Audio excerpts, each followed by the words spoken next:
Mpivady izay namono olona tao mahajanga dia tratra izy ireo taorian'ny fanadiadiana izay natao azy ireo. Ka ny pisipitsony mahakasika an'izay ny fakafakaina amintsika atao anatin'ity vidéo ity ka manasa antsika rehetra anaraka an'ity vidéo ity hatramin'ny farany.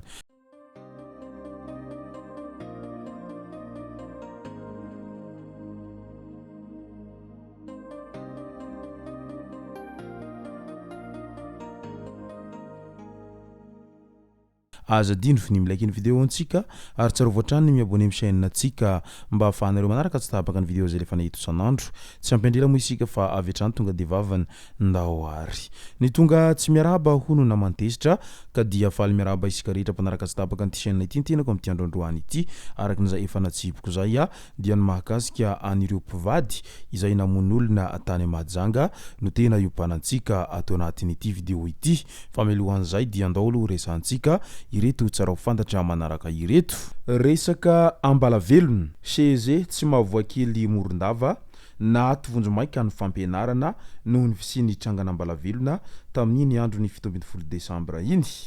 na tovonjomaika ny fampianarana tao amin'ny cheze tsy mahavoakely tao morondava tao nanomboka ny 17 Desambra 2024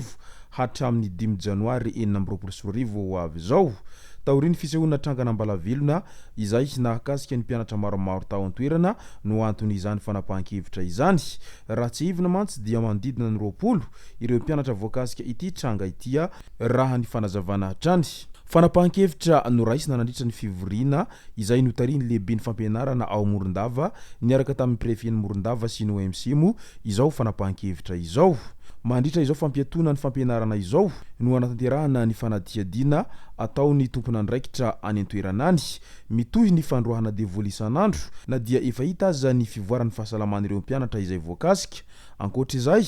tovolahy iray izay niditra ankeriny tao anatin'ny tokotanin'ny sekoly naneo fihetsika hafahafa noho ny samborin'ny mpitandro ny filaminana ary natao famotorana teny amin'ny polisy taorian'izay rehetra izay ity trangana ambalavelona ity mo dia tsy voasambany no nahitana anitranga toy izao ary matetika hita foana ity trangana ambalavelona ity amin'ireo sekoly indrindra fa any amin'ireo sekoly any amin'ny faritra ambanivohitra sy ny maro hafa any raha ao Madagasikara no resahana ary mbola mipetraka mystera mandrakariva izany hoe inona marina no tena antony mahatonga an'ity fihetsehana trangana ambalavelona matetika ity any an-tsekoly indrindra fa ireo ankizivavy no tena matetika lasibatra amin'ity resaka trangana ambalavelona ity fa malina ny filany voaka malagasy handray anjara ila Frantsa araky ny fandaranasa izay efa niresahany filoha kolonely Randrianirina Mikael sy ny filoha frantsay Emmanuel Macron nisy ny fandaranasa izay efa niresahan'ny filohan'ny Republika Frantsay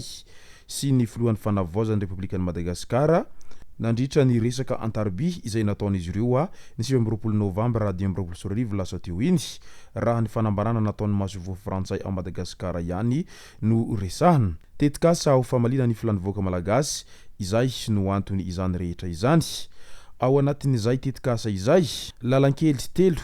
izay tanjona hampiroboroboana ny fandraisana anjara ny tanora amin'ny fanatsarana sy ny fanajariana ny tanan-dehibe ao amin'ny boriboritany fahenina ao Antananarivo amin'ny alalan'ny asa fanadiovana lakan-drano sy ny fitaterana fako makany andralanitra tanora miisa 5,000 sy ray alina no hanao ireo asa ireo izay vatsiny Agence Française de Développement na AFD izay tariny commune ambonivohitra ny Antananarivo tamin'ny tapaky ny volana Desambra iny andiany voalohany tamin'izay asa izay ary manomboka amin'ny tapany volana Janoary kosa ny andiany faharoa raha ny fanazavana hatrany mahoraka be mamonjy aina tetikasa mikendry ny fanatsarana ny fahampina ara-tsakafo any amin'ny distrikany Ampany faritra Tsimandrefanany sy ny Ambovombe izay faritra Androy nanomboka tamin'ny volana Desambra 2024 haharitra 9 volana ny tetikasa hisy karazana fampiofanana ihany koa ho an'ireo mponina amin'ity tetikasa ity hatrany Rano hanatanteraka tetikasa fanohanana ny fandraisana andraikitra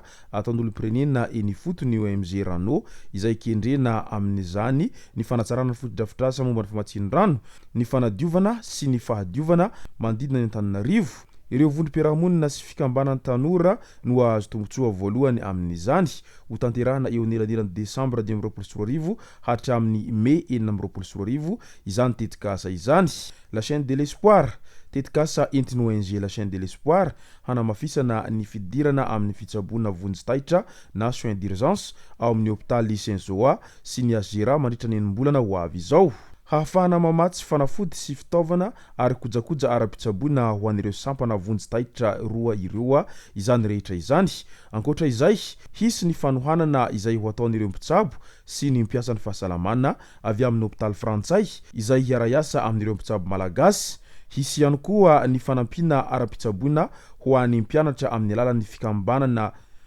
fikambanan'ny mpianatry ny sampam-pianarany siansa ao amin'ny Université Tamin'Ny.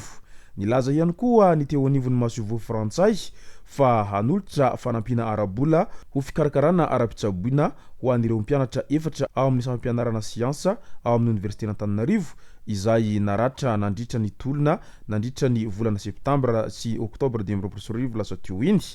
Midika izany fa tombony be ho an'ireo ao Antananarivo renivohitra izany ity fiarah-miasa amin'ny ala Frantsa ity amin'izao ankehitriny izao. Andao amizay ho resantsika ny mahakasika an'ilay famonoana vehivavy tany Mahajanga. Raha famonoana any Felicia tany Mahajanga, voasaringotra izy Mpivady izay tompony trano nahitana ny razana. Nandritra ny famotorana savaran'andro nataon'ny police judiciaire no nahafantarana fa izy Mpivady izay tompo-trano nahitana nofo mangatsika ny Felicia tao ambany fandrinana no voasaringotra tamin'ity raha ity noho ny antony maro. I Felicia izay tovovavy hita faty niarany Habibiana ny 10 Desambra 2024 lasa teo iny raha tsy ivona ny tantara. Fantatra fa ity rangahy raiky amin'ny 30 taona izay family bajaj ity no nahitana ny findainy maty izay tsy hita tamin'io fotoana io.